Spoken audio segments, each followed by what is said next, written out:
فأيها العاصي، أنت أمامك فرصة أنك ما زلت حيا مهما كان عصيان، مهما فعلت ذنبك، مهما عظم شيء، ورحمة الله وسعت كل شيء.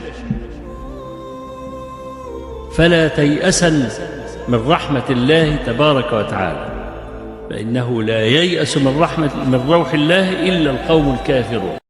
اوعى تيأس من نفسك، اوعى تيأس من عيوبك، اوعى تيأس انك كل شوية تقوم وتقع، اوعى تيأس من الشهوات اللي جواك، اوعى تيأس من معصية كل شوية تقع فيها ولما تقوم منها وتحسب انك خلصت منها تلاقي نفسك وقعت فيها تاني.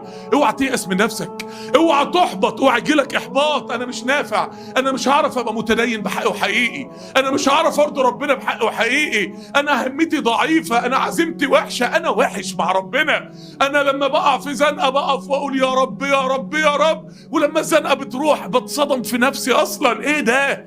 ايه ده؟ انا ممكن اصحى في جوف الليل وما اصليش اصلا قيام ليل ولا ركعتين. انا اوعى تحبط من نفسك، اوعى تيأس من نفسك، كمل وواصل وربنا هيهديك وربنا هيفتح عليك وربنا مش هيسيبك. يا بخت اللي هيصبر على باب ربنا. قل يا عبادي الذين أسرفوا على أنفسهم لا